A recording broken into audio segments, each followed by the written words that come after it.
Now hello everyone, स्वागत है आप सभी का ऑल एग्जाम ट्रिक्स में। मैं आपका जीएस मेंटोर स्वागत करता हूं। So guys, I hope so कि आप सभी लोग बहुत बेहतर, स्वस्थ और तंदुरुस्त होंगे। आज के सेशन में हम लोग फॉरेन ट्रेड पर बात करेंगे और जानने की कोशिश करेंगे कि फॉरेन ट्रेड का जो पार्ट 2 है वो क्या है। तो फॉरेन ट्रेड पार्ट 2 पर हम लोग डिस्कशन करने वाले हैं।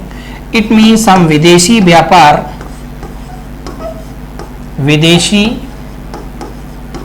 व्यापार के भाग 2 पर चर्चा करने वाले हैं, जिसके अंतर्गत हम डिफरेंट टाइप के फॉरेन एक्सचेंज के बारे में भी जानेंगे, फॉरेन ट्रेड से रिलेटेड एफडीआई के बारे में जानेंगे, किस सेक्टर में कितना एफडीआई अलाउड है इसके बारे में समझेंगे, foreign direct investment in India क्या सिनेरियोज हैं उसके बारे में भी हम जानने और समझने का काम करने वाले हैं।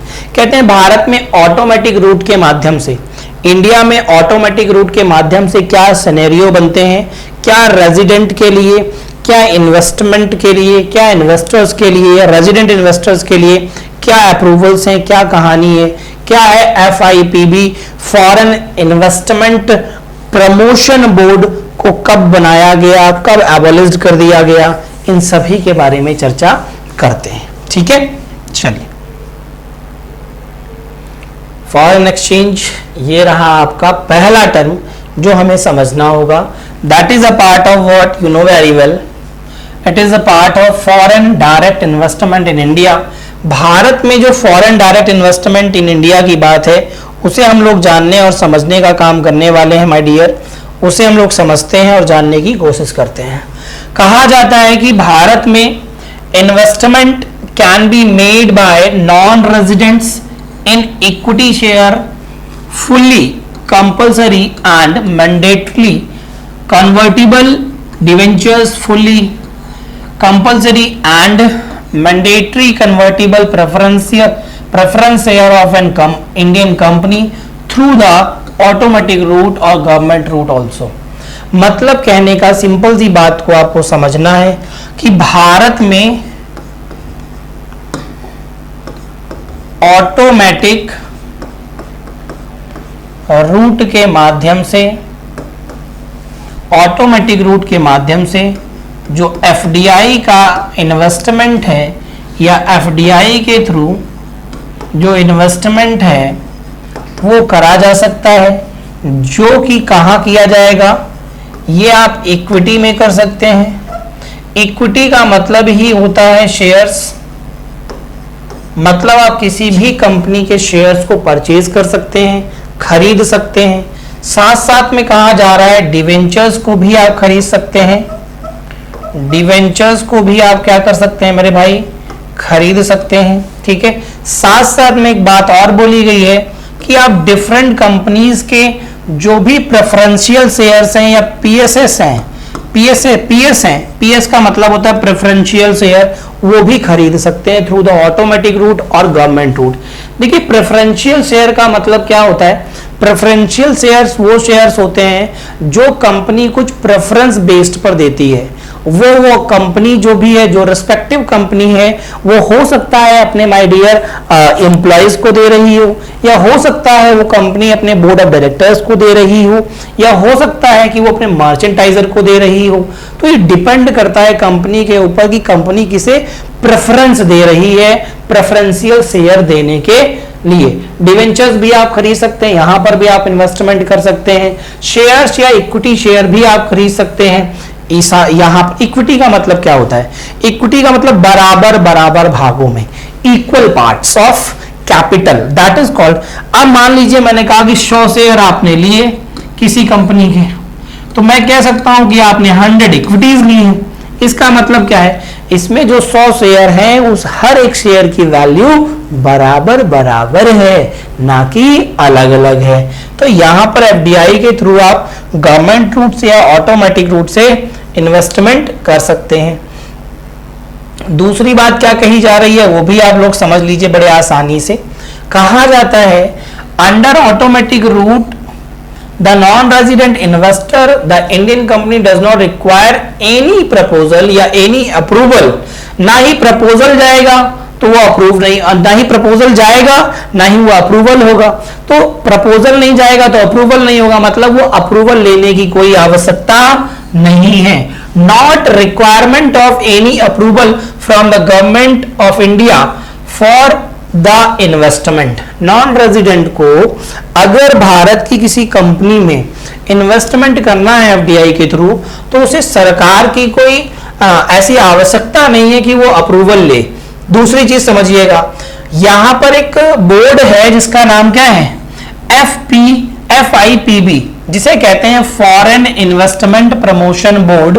इसे गवर्नमेंट ने एबॉलिश कर दिया। गवर्नमेंट ऑर्डर डेटेड 5 जून 2017 में इसे खत्म कर दिया गया, नष्ट कर दिया गया। क्यों नष्ट किया गया, इसका कारण समझिए। इसका कारण यह है, under the government route prior approval of the government of India is required. Proposals for foreign investment under government route are considered by the concerned administrative authority or concerned administrative ministries or concerned administrative department. इसका मतलब, मेरी बातों को बहुत ध्यान से समझिएगा। कहते हैं, सबसे पहले तो ये बोला गया है कि अगर ऑटोमेटिक रूट के अंतर्गत कोई भी ऑटोमेटिक रूट के अंतर्गत कोई भी non resident investor Indian company में इन्वेस्ट करना चाहता है तो उसे किसी भी प्रकार के अप्रूवल की कोई आवश्यकता नहीं है from the government of India या any other authority which exist in India. दूसरी बात, अगर जो भी कंपनी यहां पर है, जो भी कंपनी है, वॉट एवर द कंपनी, अगर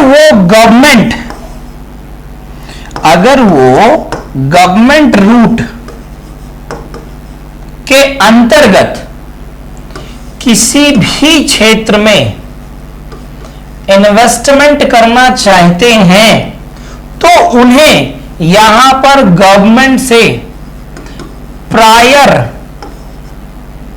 क्या बेटा, अप्रूवल लेना होगा। अगर वो प्रायर अप्रूवल लेना होगा मतलब रिक्वायर्ड होगा, और वो जो प्रपोजल आप दे रहे हैं for foreign investment under the government route, ये कंसीडर किससे द्वारा होगा, कौन अप्रूवल देगा। अब जिस क्षेत्र में आप कर रहे हैं, मान लीजिए आप investment natural gas and petroleum में कर रहे हैं, तो आपको इसका जो अप्रूवल मिलेगा वो concern ministry, it means concern ministry कौन है आपकी, यहां पे कंसर्न मिनिस्ट्री यहां पर है my dear, petroleum ministry and oil and petroleum ministry या natural gas and petroleum ministry आपको यहां पर ये प्रदान करेगी। लेकिन अब मान लीजिए आप इन्वेस्टमेंट कर रहे हैं ऑयल एंड नेचुरल गैस के क्षेत्र में और प्रपोजल भेज रहे हैं एग्रीकल्चर मिनिस्ट्री को, तो वो अप्रूव नहीं होगा। तो यहां पर जो प्रपोजल्स जाएंगे वो कंसर्न मिनिस्ट्रीज और कंसर्न डिपार्टमेंट और कंसर्न एडमिनिस्ट्रेटिव्स को जाएंगे, ये बात ध्यान रखिएगा। इससे पहले क्या था, FIPB होता था। FIPB क्या करता था, इसका मेन काम था कि अगर भारत में जो भी इन्वेस्टमेंट हो रहे हैं उन सारे इन्वेस्टमेंट की देखरेख करना, अप्रूवल्स देना, इसी का काम था। लेकिन गवर्नमेंट के आदेश के अनुसार, भारत सरकार के आदेश के अनुसार इस बोर्ड को नष्ट कर दिया गया या इस बोर्ड को खत्म कर दिया गया। मतलब कहने का, फॉरेन इन्वेस्टमेंट प्रमोशन बोर्ड को क्या कर दिया गया मेरे दोस्त, बताओ जल्दी से, नष्ट कर दिया गया, या आप कह सकते हो खत्म कर दिया गया। कब खत्म किया गया, 5 जून 2017 को। मतलब आप ऐसे कह सकते हो, that time the government of Modi government 0.1, it means 1.1 जो 1.0 जो थी, मतलब मोदी 1 जो गवर्नमेंट बनी थी, बीजेपी की जो गवर्नमेंट थी 2014 से लेकर के 19 तक, उस गवर्नमेंट में इस बोर्ड को नष्ट किया गया था। अब डायरेक्ट कंसर्न मिनिस्ट्री से आपको क्या लेने थे, ऑर्डर्स लेने थे या अप्रूवल्स लेने थे। अब बात करेंगे हम लोग ऐसे क्षेत्र जहां पर एफडीआई पूर्ण रूप से रेस्ट्रिक्टेड है, प्रोहिबिटेड है। कहते हैं ना, लिखा होता है कई जगह पे, जब आप विद्यालय जाते हैं तो लिखा होता है smoking not allowed, restricted area, prohibited area. इसी तरीके से ये जो क्षेत्र है, ये वो क्षेत्र है जहां पर एफडीआई के थ्रू फॉरेन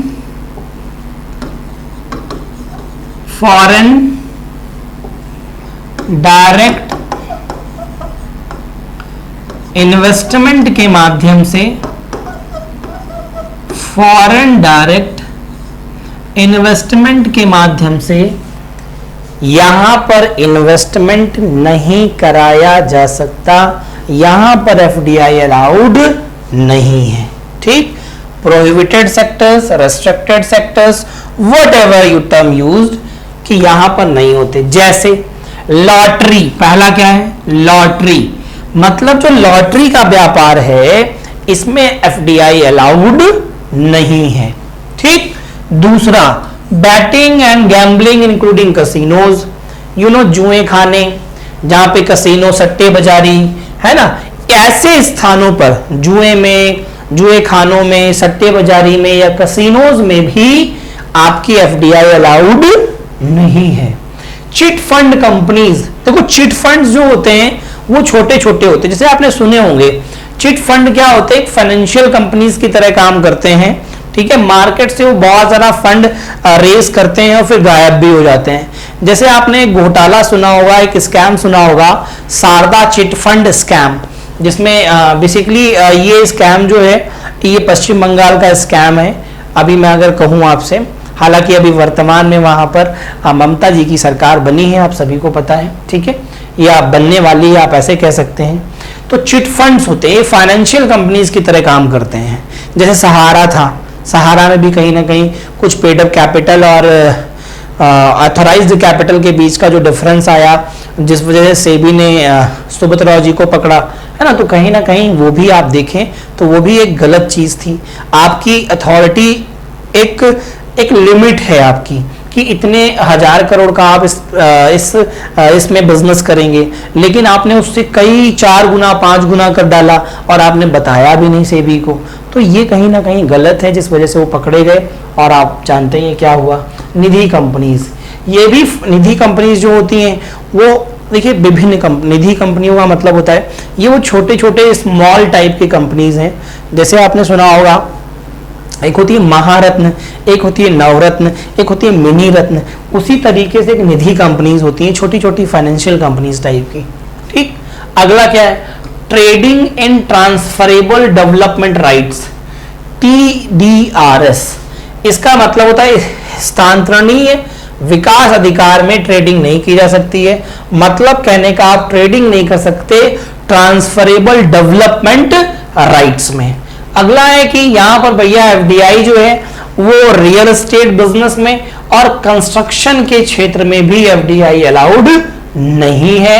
साथ ही साथ में कहा जा रहा है मैन्युफैक्चरिंग ऑफ क्या बेटा, सिगार, सिगरेट, ये सारी चीजें जो हैं, ठीक है, इनमें भी कहीं ना कहीं मतलब जो टोबैको प्रोडक्ट्स हैं, सिगार, सिगरेट, क्या है ये सब है, बताओ टोबैको प्रोडक्ट है या नहीं है, सिगारिलो, तो ये सब चीजें जो हैं ये कहीं ना कहीं बहुत रिलेटेड किससे है, ये रिलेटेड एक तरीके से मादक पदार्थ आप कह सकते हैं। ऐसे पदार्थ जिनका इस्तेमाल भारत में कहीं ना कहीं एक तरीके से रिस्ट्रिक्टेड है, ठीक है, लेकिन करते तो बहुत लोग हैं ही, अलग अलग राज्यों में रिस्ट्रिक्शन है, कोई राज्य सिगरेट बेचता है, कोई राज्य नहीं बेचता है। तो ये हमारा प्यारा भारत है, ठीक है, तो कहीं ना कहीं अलग अलग राज्य हैं। देखिए बिहार में और गुजरात में शराब बैन है, जबकि और राज्यों में बिकती है। तो इसी तरीके से कई ऐसे राज्य हैं, कई बार आपने देखा होगा जो खाने वाला पान मसाला होता है उस पर कई बार कई राज्यों ने रिस्ट्रिक्शन लगाया, लेकिन बाद में फिर से वो लगा देते। तो कहीं ना कहीं उनको बहुत बड़ी मात्रा में रेवेन्यू जनरेट होती है, एक्साइज इस पे बहुत ज्यादा है। आपको इसीलिए पता होना चाहिए जो टोबैको प्रोडक्ट्स हैं, चाहे सिगरेट हो, सिगार हो, व्हाटएवर, ये सारे के सारे आज भी जीएसटी के दायरे में नहीं आते हैं। ये सारे के सारे आज भी जीएसटी के दायरे में नहीं आते हैं। इन पर आज भी इनडायरेक्ट टैक्स ही लगता है। क्या लगता है? इनडायरेक्ट टैक्स ही लगता है, जिसे हम अप्रत्यक्ष कर कहते हैं, इनडायरेक्ट टैक्स कहते हैं। ठीक, अगला क्या है? Activities sectors not open to private sector investment. ये एक एक्टिविटी सेक्टर्स है, यहां पर भी आप निवेश नहीं कर सकते, ये भी रिस्ट्रिक्टेड है। एफडीआई के अंतर्गत यहां पर कोई निवेश नहीं किया जा सकता। अब मैं आप सभी को एफडीआई के अंतर्गत किस क्षेत्र में क्या निवेश है उसको बताने वाला हूं, उसे आप सभी लोग समझिएगा बड़े गौर से। काफी इंपॉर्टेंट फैक्ट बनता है एग्जाम में, और एग्जाम में काफी बार आ भी चुका है, तो सभी लोग इस पर गौर करेंगे और जानने की कोशिश करेंगे कि किस क्षेत्र में कितना एफडीआई अलाउड है, किस क्षेत्र में कितना एफडीआई अलाउड है। इस बात को हम लोग जानने की कोशिश करेंगे और पहचानने का काम भी करेंगे। याद रखना होगा, आपसे डायरेक्ट क्वेश्चन पूछा जाएगा। पब्लिक सेक्टर बैंक में जो एफडीआई अलाउड है वो 20% का है। पब्लिक सेक्टर बैंक का मतलब क्या हुआ मेरे प्यारे दोस्त? पब्लिक सेक्टर बैंक का मतलब होता है यहां पर ऐसे बैंक जो पब्लिक सेक्टर बैंक होंगे, वो ऐसे बैंक होंगे जिन्हें हम नेशनलाइज्ड बैंक प्लस दूसरा हम कहेंगे प्यारे बच्चों एसबीआई, इन दोनों को मिला करके हम पब्लिक सेक्टर बैंक कहते हैं। तो पब्लिक सेक्टर बैंक में जो एफडीआई अलाउड है वो कितना अलाउड है? दैट इज ओनली 20%, 20% का एफडीआई अलाउड है। अगली बात करते हैं, teleports, DTS direct to home, cable networks, इस क्षेत्र में एफडीआई 100% अलाउड है। मतलब फॉरेन डायरेक्ट इन्वेस्टमेंट 100% कर सकते हैं, पूरा पूरा पैसा निवेश किया जा सकता है। अगला है क्रेडिट इंफॉर्मेशन कंपनीज। आप सभी लोग जानते हैं क्रेडिट इंफॉर्मेशन कंपनीज की अगर मैं बात करूं तो जैसे मैं कह दूं आपसे फिच, जैसे मैं कह दूं आपसे क्रिसिल, जैसे मैं कह दूं आपसे सिविल, ये सब क्या है? ये क्रेडिट रेटिंग एजेंसीज हैं। क्या है ये? क्रेडिट रेटिंग कंपनीज या एजेंसीज हैं जहां पर जो एफडीआई अलाउड है वो अलाउड है कितना? 100% का। वो अलाउड है कितना माय डियर? 100% का। अगली बात करते हैं, mobile, TV and hand in the sky broadcasting services, HIT whatever you know, जो टीवी एंड हैंड है ना, head in and in the sky जो है, इसमें भी 100% की जो आपकी मोबाइल सर्विसेज का पार्ट है, जो टीवी का पार्ट है, जो ब्रॉडकास्टिंग का पार्ट है, इंफॉर्मेशन का पार्ट है, वहां पर भी 100% की एफडीआई अलाउड है। Non scheduled air transport, non scheduled air transport का मतलब है ये वो हवाई परिवहन है जो कि शेड्यूल्ड नहीं है। कैसे शेड्यूल नहीं है? जैसे आप देखते हैं कि जो आपके पैसेंजर एयरक्राफ्ट हैं या एरोप्लेन्स हैं, इनके आने जाने का समय है, लेकिन नेताजी के एयरक्राफ्ट के आने जाने का समय डिसाइड थोड़ी ना है कि आज कलकत्ता से उड़ेंगे इतने बजे और इतने बजे लखनऊ पहुंच जाएंगे, या लखनऊ से उड़ेंगे इतने बजे दिल्ली पहुंच जाएंगे। नहीं है ना, ये पता चला 1 महीने में यात्रा पर निकले, 2 महीने पे यात्रा पर निकले, इस तरीके से। तो नॉन शेड्यूल्ड जो एयर ट्रांसपोर्ट है वो गैर अनुसूचित परिवहन का पार्ट है, यहां पे ध्यान रखिएगा हवाई परिवहन में। Ground handling services civil aviation, देखिए आपने देखा होगा ग्राउंड पर विभिन्न प्रकार की सिविल एविएशन का मतलब होता है जो नागरिक उड्डयन, उड्डयन का मतलब होगा हवाई जहाज, हवाई जहाज या एयरक्राफ्ट से रिलेटेड जो भी सर्विसेज ग्राउंड पर होती हैं, चाहे वो मेंटेनेंस की हो या पेट्रोल फ्यूल भरने की हो या ग्राउंड पर पैसेंजर्स के लगेज से रिलेटेड, तो डिफरेंट टाइप की जो सेवाएं होती हैं दैट इज, तो ये ग्राउंड हैंडलिंग सर्विसेज हैं सिविल एविएशन की, इसमें भी 100% का एफडीआई अलाउड है। अगली बात करेंगे हम सभी लोग सैटेलाइट। सैटेलाइट का मतलब है उपग्रह। अगर मैं उपग्रह क्षेत्र की बात करूं, किसकी बात करूं मैं? सैटेलाइट का मतलब क्या है? उपग्रह। उपग्रह क्षेत्र की बात करूं तो यहां भी, अब उपग्रह आप जानते हैं, उपग्रह भारत में कौन छोड़ता है? इसरो। बोलो, Indian space research organisation. Indian space research organisation. तो विभिन्न देशों के ये क्या करता है? उपग्रह छोड़ता है। तो विभिन्न देशों के, देखा होगा आप लोगों ने, 104 उपग्रह छोड़े थे एक साथ। पूरी दुनिया में एकदम नाम गदगद रोशन हो गया था, है ना? ये वही इसरो है जिसने एक समय में साइकिल से ले जाकर के रॉकेट छोड़ा करता था। ये साइकिल से, हाँ, कंधे पे ले जाकर के अपने ये लोग स्पेस में छोड़ा करते थे। इसके तो कहीं ना कहीं आज ये पूरी दुनिया में बहुत बड़ा नाम है। तो इसमें भी एफडीआई अलाउड है, दैट इज 100%। तो इस ऑर्गेनाइजेशन में नहीं अलाउड है, ये प्योर गवर्नमेंट का है। अगर आप उपग्रह छोड़वाना चाहते हैं तो उसमें अलाउड है, ठीक है, जिससे कि गवर्नमेंट को फायदा होगा, ठीक है। सरकार कह रही है जो आपके प्राइवेट सेक्टर बैंक्स हैं, जो आपके क्या हैं बेटा? प्राइवेट सेक्टर बैंक्स हैं। जैसे मैं कह दूं आपसे, प्राइवेट सेक्टर बैंक आप लोग बहुत अच्छे तरीके से समझते हैं, ऐसा कोई व्यक्ति नहीं है जो प्राइवेट सेक्टर के बैंक्स को ना जानता हो। जैसे मैं आप सभी से कह दूं एक्सिस बैंक, कैसा बैंक है बेटा? प्राइवेट बैंक है। मैं कह दूं एचडीएफसी बैंक, कैसा बैंक है प्यारे बच्चे? प्राइवेट है। आईसीआई बैंक, तो कैसा बैंक है मेरे दोस्त? ये प्राइवेट बैंक है। मैं कह दूं यस बैंक, कैसा बैंक है? प्राइवेट बैंक है। मैं कह दूं कोटक बैंक, कोटक बैंक, तो ये कैसे बैंक है? ये सारे के सारे प्राइवेट बैंक है। तो इन बैंकों में भी एफडीआई अलाउड है, लेकिन इन बैंकों में 74% का एफडीआई अलाउड है। कितना अलाउड है? 74% तक का एफडीआई अलाउड है एज पर आरबीआई। ये बात ध्यान रखिएगा, as per RBI.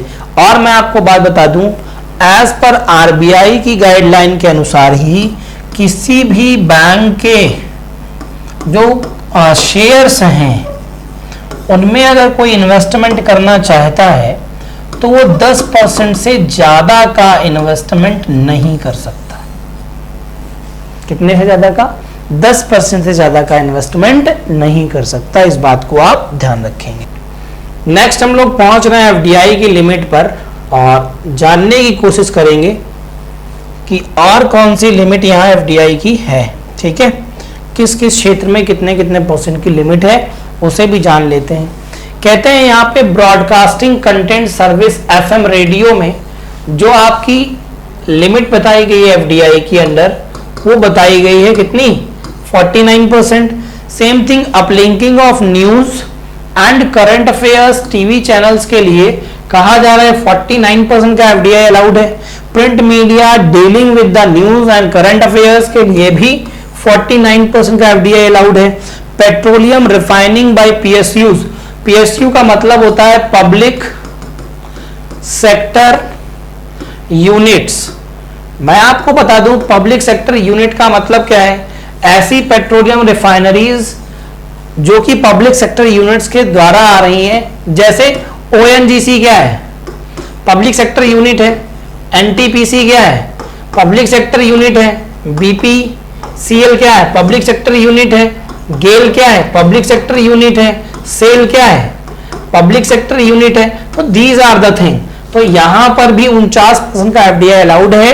Air transport में भी 49% का एफडीआई अलाउड है।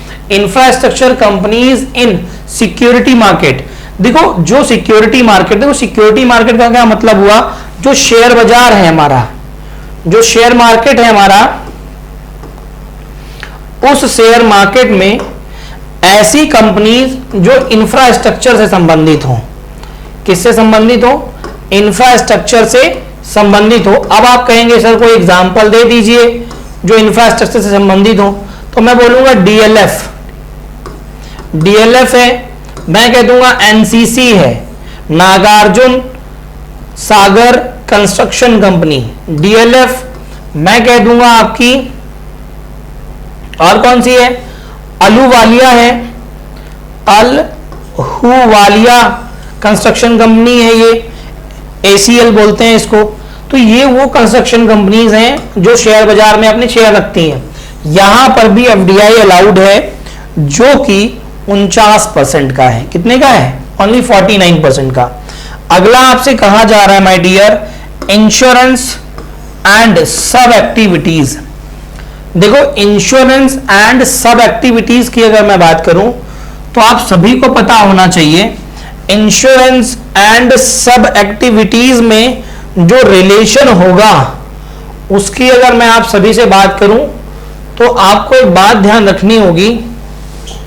इंश्योरेंस के क्षेत्र में तो अकेले अभी आपको पता है कि 74% है, जो कि पहले कितना था? 49% था। लेकिन ये कह रहे हैं उप गतिविधियां, इंश्योरेंस के साथ में और कई गतिविधियां, जैसे म्यूचुअल फंड में भी आ गए, इंश्योरेंस में भी आ गए, टर्म इंश्योरेंस में भी आ गए। देखिए दो चीजें बहुत अच्छे से समझिएगा, इंश्योरेंस अलग है और टर्म इंश्योरेंस अलग है। एक होता है निवेश और एक होता है जोखिम। दोनों में जमीन आसमान का अंतर है। मैं आपको समझा देता हूं थोड़ी सी बात। देखिए आपने इंश्योरेंस कराया, इंश्योरेंस का मतलब क्या है? आपने एलआईसी के थ्रू कराया। तो मान लीजिए आपने सपोज करिए 5 लाख का इंश्योरेंस कराया है, तो इसकी आपको एक प्रीमियम पे करनी होगी और इस प्रीमियम का एक टर्म होगा कि आपको 15 साल तक पे करनी है। फिर आपको इस प्रीमियम के आधार पर जो भी आप पे कर रहे हैं उसमें 5 लाख रुपए मिल जाएगा, प्लस आपको कुछ जो इंटरेस्ट बनेगा वो मिल जाएगा। मतलब आपको अच्छा पैसा 5-7 लाख रुपए मिल जाएगा मान लीजिए, ठीक है। लेकिन मान लीजिए इस बीच में आपकी डेथ हो गई, 5 लाख का बीमा था, 15 साल भरना था, मान लीजिए 5 साल भर पाए, डेथ हो गई, तो आपको ये पैसा पूरा मिल जाएगा, आपको 15 साल भरना नहीं पड़ेगा। ये है आपका इंश्योरेंस। तो ये तो निवेश हो गया। लेकिन मान लीजिए मैंने आपसे कहा कि आपने टर्म इंश्योरेंस लिया है। क्या लिया है? Term insurance. टर्म इंश्योरेंस में क्या होता है कि मान लीजिए आपने 1 करोड़ रुपए का टर्म इंश्योरेंस ले लिया। एनुअली जो आपके चार्जेस जा रहे हैं, मान लीजिए 12,000 रुपए आप एनुअली पे कर रहे हैं प्रीमियम, ये भैया आपको कभी नहीं मिलेगा। टर्म इंश्योरेंस का पैसा आपको कभी नहीं मिलेगा। इसके लिए आपको मरना ही है, मतलब आपकी डेथ मैंडेटरी है। अब आप सोचिए ये जोखिम है, समझ रहे हैं ना? मतलब ये आपका ये इन्वेस्टमेंट नहीं था, ये तो आपने जोखिम ना लेना पड़े कभी इसलिए था। मान लीजिए आपने मेडिकल इंश्योरेंस करा लिया, मेडिकल इंश्योरेंस कराया है, तो मेडिकल इंश्योरेंस क्या कहता है? मान लीजिए आपने 5 लाख रुपए का कराया है, आपने प्रीमियम पे कर दिया।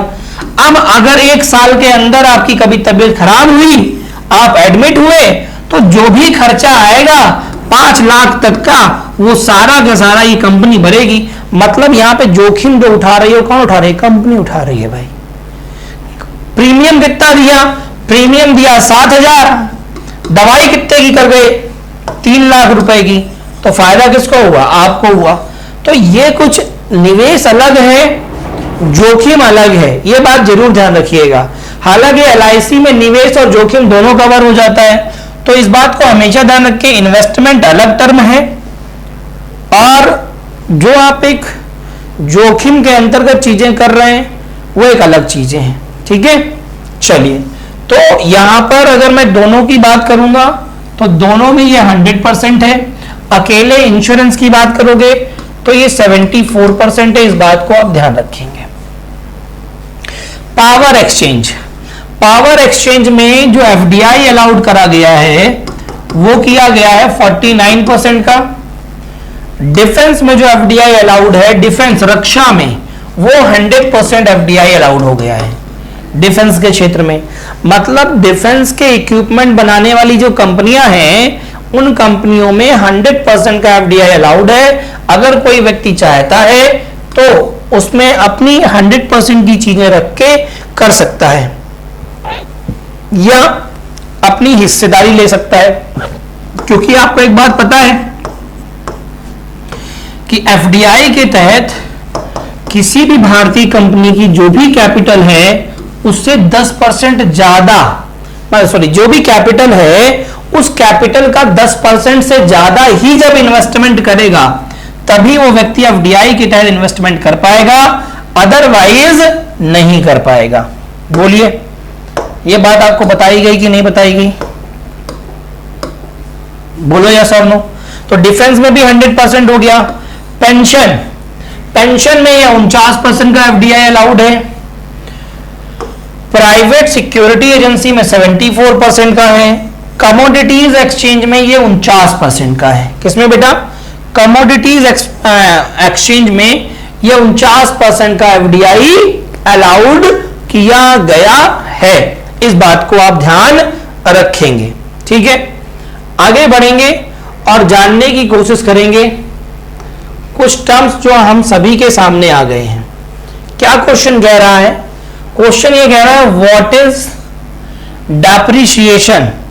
बड़ा खतरनाक किस्म का क्वेश्चन है, अगर देखें और समझें तो। डेप्रिसिएशन क्या होता है ये आपको बताना है। बोलो हाँ या ना। देखिए, डेप्रिसिएशन, डेवल्यूशन और डिमोनेटाइजेशन, ये तीन ऐसे शब्द हैं जिन्होंने एग्जाम में लोगों को बड़ा परेशान किया है। कौन कौन से हैं? डेप्रिसिएशन, डेवल्यूशन और डिमोनेटाइजेशन।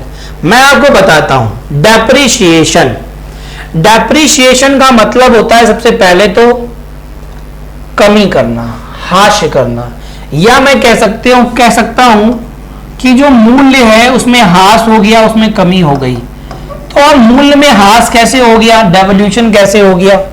इसका मतलब समझिए, अपने ही देश की मुद्रा, मतलब कहने का अपने ही देश की करेंसी में, समझ रहे हैं ना, अपने ही देश की करेंसी में जब सरकार और आरबीआई मिल करके, कभी कोई अकेले काम नहीं करता, सरकार आरबीआई से भी सलाह ले सकती है और आरबीआई सरकार से भी सलाह ले सकती है, दोनों मिल करके, हालांकि जो भी डेप्रिसिएशन होगा करेगी तो गवर्नमेंट, लेकिन कहीं ना कहीं उसमें आरबीआई की भी बात ली जाएगी, आरबीआई के भी जो वैल्यूएबल व्यूज हैं, थिंकिंग है, थॉट्स हैं, उन्हें भी रखा जाएगा। अपने ही देश की करेंसी को जो वैल्यू है उसमें कमी कर देना। जैसे मैं कह दूं कि 100 पैसा बराबर 1 रुपी होता है, लेकिन अभी कुछ समय बाद क्या हो जाए, 80 पैसा जो होगा वो 1 रुपी के बराबर होगा। मतलब यहां 20 पैसे की मैंने, या 20% की मैंने क्या कर दी, डेप्रिसिएशन कर दी। किसमें डेप्रिसिएशन कर दी मेरे दोस्त? करेंसी में। किसमें डेप्रिसिएशन कर दिया मैंने? करेंसी में मैंने डेप्रिसिएशन कर दिया। जल्दी से बताओ इतनी बात समझ में आई कि नहीं? अगर समझ में आई हो तो जल्दी से हाँ करें, और ना समझ में आई हो तो भी मुझे बताएं कि नहीं समझ में आया। मुझे जल्दी जल्दी बता दो भाई, यस और नो, ठीक है। तो डेप्रिसिएशन क्या है? अपनी ही देश की मुद्रा में या सरकार के द्वारा कागज की नोट की कीमत या करेंसी में उसकी वैल्यू में कमी कर देना। क्या कर देना? कमी कर देना। क्या कहलाता है? डेप्रिसिएशन कहलाता है। लिखा है, currency depreciation is loss of value of a country currency with respect to one or more foreign reference currencies in a floating exchange rate system in which no official currency value is maintained। इसका मतलब समझिए, 1947 में आप सभी को पता है, क्या पता है कि 1947 में $1 बराबर 1 रुपए होता था।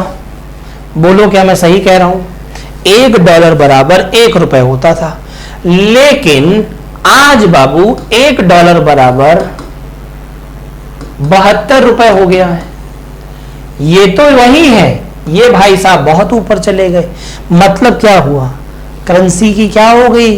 वैल्यू घट गई। 1947 में आजादी के बाद भारत ने, अगर मैं बात करूं तो 3 बार वैल्यू का या करेंसी का डेप्रिसिएशन किया है। प्रेजेंट में आप देखिए ये वैल्यू 72 पॉइंट समथिंग भी हो सकती है, 73 भी हो सकती है।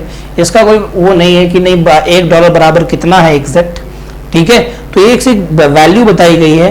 तो होता क्या है, अलग अलग समय में गवर्नमेंट ने ऐसा किया है। अब आप कहें कि सर अलग अलग समय में जो किया है सरकार ने, तो इसकी कहीं ना कहीं क्या कोई कारण रहा, क्या रीजन रहे, ऐसे क्या कारण थे, और सरकार ने कब कब डेवोल्यूशन किया? तो मैं आपको बता दूं, गवर्नमेंट ने 1949 में डेवोल्यूशन किया। कब किया? 1949 में डेवोल्यूशन किया, 1966 में डेवोल्यूशन किया और 1991 में डेवोल्यूशन किया। ये वो 3 समय हैं जब भारत में डेवोल्यूशन ऑफ करेंसी किया गया, या आप कह सकते हो जो पैसा था या जो रुपया था उस रुपए की वैल्यू में कमी की गई। 49, 66, 91 डेवोल्यूशन ऑफ करेंसी हुए। अच्छा, क्यों हुए, इसका क्या कारण है, इस पे भी हम लोग थोड़ा गौर फरमा सकते हैं और समझ सकते हैं। सपोज करिए, बहुत आसानी से समझिएगा, मैं आपको थोड़ा सा यहां पे बैलेंस ऑफ पेमेंट पे रिलेट करा देता हूं। मान लीजिए मैंने ये एक्सपोर्ट करा, ठीक है, और ये हमारी इंडिया है, ये मैंने कुछ इंपोर्ट करा। बात क्लियर? अब मेरी बात समझिएगा, मैंने जो इंडिया ने इंपोर्ट किया है वो 1000 रुपए का किया है, ठीक है, और जो एक्सपोर्ट किया है वो 700 रुपए का किया है। कितने का किया है? 700 रुपए का। तो ओवरऑल अगर मैं डिफरेंस निकालूं, यहां पर इंडिया ने जो इंपोर्ट किया, इंपोर्ट का मतलब खरीदा है किसी से, तो पैसे दिए होंगे, तो 1000 रुपए दे दिए। जो इंडिया ने बेचा है, सेल किया है, एक्सपोर्ट करा है, मतलब इसमें कुछ पैसे मिले होंगे, वो 700 रुपए मिले। अब इन दोनों के बीच का मुझे डिफरेंस बताइए कितना है? That is 300 rupees. आप बोलोगे कि सर 300 रुपए है, कॉमन सी बात बताई, तो क्या बैलेंस ऑफ पेमेंट में बराबर आ रहा है? क्योंकि आपको पता है बैलेंस ऑफ पेमेंट क्या है, it is a systematic record जो मेंटेन किया जाता है पूरे एक फाइनेंशियल ईयर का, कितना एक्सपोर्ट किया, कितना इंपोर्ट किया। अब यहां पर बैलेंस ऑफ पेमेंट को इक्वल करने के लिए भी कई बार सरकार करेंसी में क्या कर देती है? बोलो मेरे दोस्त, डेप्रिसिएशन कर देती है या कमी कर देती है मुद्रा में। इस बात को आप ध्यान रखिएगा। बोलो भाई, इतनी बात सभी को क्लियर होनी चाहिए। सरकार क्या कर देती है? डेप्रिसिएशन कर देती है। किसमें? करेंसी में। एक बात और ध्यान रखेंगे आप लोग, बहुत आसान तरीके से। क्या ध्यान रखेंगे? सपोज करिए आप लोग एक्सपोर्ट किया तो फायदा होगा, ऑब्वियस सी बात है फायदा होगा। इंपोर्ट किया तो नुकसान होगा, खरीद रहे हो तो नुकसान हो रहा है, बेच रहे हो तो फायदा हो रहा है। तो ऐसी स्थिति में कहीं ना कहीं, अब देखिए यहां पर अगर हम बात करें डॉलर की, तो डॉलर अलग अलग समय में अलग अलग रहा है। एक डॉलर की वैल्यू कभी 40 रुपए भी थी और एक डॉलर की वैल्यू कभी 50 रुपए भी थी। अगर मैं उस बिहाफ पर आपसे बात करूं, अगर मैं बात करूं, तो मैं आपसे कह सकता हूं कि डेप्रिसिएशन ऑफ जो करेंसी होगा, जो वैल्यू घट रही होगी, जो वैल्यू करेंसी की घट रही होगी, कैसे घट रही है? देखो, $1 की पहले वैल्यू कभी 40 रुपए थी, है ना, 40 रुपए थी। उसी $1 की वैल्यू कभी 45 रुपए हो गई, उसी $1 की वैल्यू कभी 50 रुपए हो गई, उसी $1 की वैल्यू कभी 70 रुपए हो गई, और उसी $1 की वैल्यू कभी 72 रुपए हो गई। तो वैल्यू क्या हो रही? लगातार घट रही। अब ये मत कहना कि सर यहां तो 40 से 45 हो गया, 45 से 50 हो गया, सर 72 हो गया, तो वैल्यू बढ़ रही है। नहीं, रुपए की वैल्यू घट रही है। सिर्फ ये नंबर जरूर बढ़ रहा है लेकिन वैल्यू घट रही है। बात समझ रहे हैं नहीं समझ रहे हैं? बोलो जल्दी से। तो यहां पर ये है डेप्रिसिएशन ऑफ करेंसी जिसे हम कहते हैं। अब बात आती है व्हाट इज डेवल्यूशन। किसकी बात आ रही है मेरे भाई? डेवल्यूशन ऑफ करेंसी की। किसकी बात आ रही है? Devolution of currency. देखो डेवल्यूशन ऑफ करेंसी में अगर मैं बात करूं तो डेवल्यूशन ऑफ करेंसी अलग अलग समय में डेवल्यूशन ऑफ करेंसी भी किया गया भारत में। डेवल्यूशन ऑफ करेंसी में क्या होता है, पढ़ेंगे जरा एक बार। A devaluation is an official lowering of the value of a country currency within a fixed exchange rate system by which the monetary authority formally sets as new fixed rate with respect to a foreign reference currency or currency basket। देखिए अलग अलग currency की बातें हैं और अलग अलग currency के रिस्पेक्ट में अलग अलग डेवल्यूशन होता है। यहां भी करेंसी की वैल्यू क्या होती है? घटती ही है, गिरती ही है। ऐसा नहीं है कि अलग अलग हो जाएगी। मैं यहां पर आपको एक एग्जांपल देता हूं। क्या एग्जांपल देता हूं, समझिएगा मेरी बात को आप सभी लोग। सपोज करिए मैंने आपसे कहा कि 1 USD इक्वल्स टू 1 IND। अब कई लोग परेशान इस बात से होंगे, IND की जगह IR लिख ली, INR, ठीक है। USD डॉलर US डॉलर हो गया, इंडियन रुपी हो गया। INR का मतलब, INR का मतलब क्या है? इंडियन रुपी, और USD का मतलब क्या है? US dollar. तो एक डॉलर जो है वो 1 रुपी के बराबर था। एक ही समय था 47 के आसपास या 48 के आसपास की हमारी करेंसी और अमेरिका की करेंसी, दोनों की वैल्यू क्या थी? इक्वल थी। लेकिन आज प्रेजेंट में क्या है? प्रेजेंट में क्या है कि डे बाय डे क्या हो रहा है कि जो डॉलर है ये स्ट्रांग होता चला जा रहा है और जो हमारी करेंसी है वो वीक होती चली जा रही है, जिस वजह से आज 1 USD इक्वल्स टू 72 रुपीज या 73 रुपीज के आसपास की वैल्यू बन चुकी है। इसका मतलब यह है कि भारत सरकार के द्वारा अपनी ही वैल्यू, अपनी ही मैं कह सकता हूं करेंसी की वैल्यू में जो कमी की जा रही है। क्यों कमी की जा रही है?